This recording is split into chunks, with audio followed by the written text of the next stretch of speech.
Welcome to SciTech Culture with Steve Kern and Ben Warner, where we examine science, technology, and culture in the 21st century. Visit our website at scitechculture.com. Hello and welcome to SciTech Culture. My name is Ben Warner and I'm joined by my good friend and colleague Steve Kern. How are we today, Steve? Back after a month, but we're all good and ready to go. Well, we certainly are. Good to have you back, Ben. Of course, I've just been sitting here waiting for you to return. Absolutely. It's all my fault that we haven't been on for a month. Nice trip to Thailand, Singapore and China, which I'd heartily recommend. I might do a blog post on it just to recommend some visits to places that we went to, and maybe share some photos too. But switching gears, we're going to return to the shenanigans in Trump world. We've had a couple of episodes this year already. It's almost impossible to follow. There's something new every week. You wouldn't think it's possible to do that, but he seems to be sustaining a good year's worth of reality TV presidency type scenarios, ending with a cliffhanger every week. We'll go through a couple of things. So the Russia investigation, I guess, got a little more real recently with the indictments of Paul Manafort and I think it's Rob Gates is the other guy.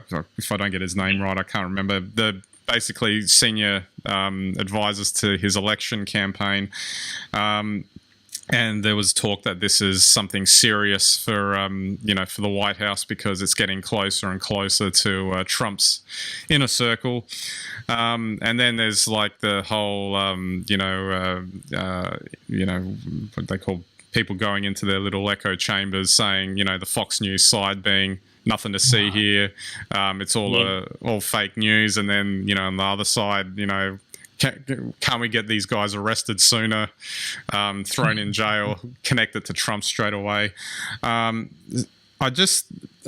all of that, it was fascinating to watch, obviously, because it's like a real thing. But it just highlights something that, Trump went through his whole campaign saying a Clinton presidency would be an absolute disaster from day one because she'd be indicted from day one. She'd probably end up in jail within the first year, the whole lock her up stuff and all of that, and it would be a disaster. And now it seems like it's going down a path where it's becoming true, but maybe for his side rather than hers. And there's no connection here to him directly yet. Maybe he was just an innocent buffoon. That is entirely plausible in all of this. But the whole thing the fact that it's all coming up is just rotten anyway.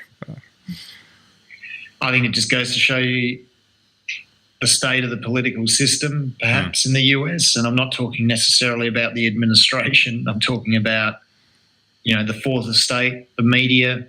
Yeah. And I'm not talking then about probably the traditional media. Of course, we're talking more about what media has become. And I don't know, there's always been propaganda in the world, but I think the Americans invented fake news, maybe 40 years with some of their tabloids earlier than this. And I don't think it really matters where the fake news comes from, whether it comes from Russia or anywhere else.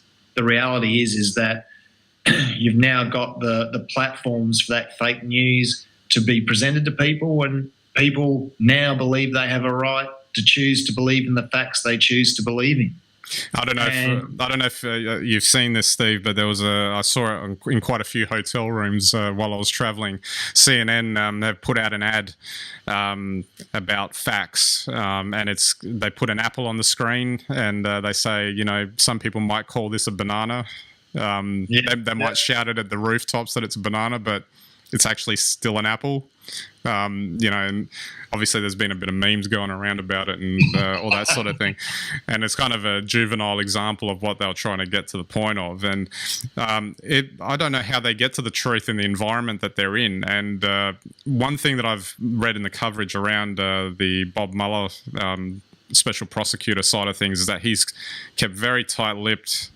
He hasn't basically held any press conferences, basically done his work in the background with no one really knowing what he's up to until he needs to make a point, like he did with these two guys, and then the guilty plea he got out of the third person for lying to them. And I'm wondering if with someone with his reputation, who's basically sort of universally accepted as someone who's the real deal in terms of getting to the bottom of these things, that he has to not only do his job properly, he also has to do it perfectly, because if he missteps in any way, they'll jump on him. Well, that's right. That's a whole symptom of this. And I guess what I'm starting to feel as a member of society or something is that it's not so much the fake news. Fake news has probably always existed, but now it's at a point where people are just accepting whatever they want to accept. You know, people, you know, there are some people out there that don't like Trump. They have no understanding of what Trump's done, but they just don't like him. And because everyone else doesn't like him, they've got a platform not to like him. At the same time, there are people out there who've got no idea of how demonstrated Trump's shortcomings are. However, they still support him, and got a group of people to join to support him. Yeah. And that's the basis of fake news. It's not actually, I think, the actual news itself. It's people choosing that. And then you've got the new media platforms, which claim they're not media platforms, that are stealing news, distorting news, and selling news spots. So I think it's been incredible to see this. It's been incredible to be able to follow, I guess, a lot of the action against Trump. And yet I think that because you've just got this sort of nebulous feeling that he's either super guilty or super innocent, you do run to a point where you can't make any comment anymore. You can only show the facts. Yeah. Yeah, and you have to, as you say, you have to show them perfectly. And then the only people that really matter then are court of law or something like that. But then outside of that, even there's no impact. Yeah. I mean, potentially there's no bad outcome, even if you do plead guilty. What's that about? Yeah, absolutely. All right, I think we might just sidestep now to Trump's visit to Asia and all the sort of, I think he's emerged unscathed, but still there's, you were talking about shortcomings before, and I saw a really great clip of him describing this, this brilliant dinner that he had, or, fantastic dinner. I can't remember. He keeps using this, great. He uses the word great. The great dinner that he had with Xi Jinping, how it was a 45-minute scheduled dinner. It turned into 2 hours. We had a really great dinner, and you just watching him talk, and it just doesn't work. Like you can tell there's no substance behind what he's saying. You can probably say you had a great dinner. We talked for an hour longer, and we talked about, maybe there's some things they can't mention in public, but they can talk about, we did talk about this, that, we feel like we're in a better place, or whatever it is that, the general takeaways. But it seemed like he didn't even pick up the takeaways from it. And then, he got up and spoke about, in another forum, about how essentially he doesn't blame China for ripping off the US. He said it in a more eloquent tone for him, but he basically almost congratulated China for basically screwing him, because basically that's what he would do.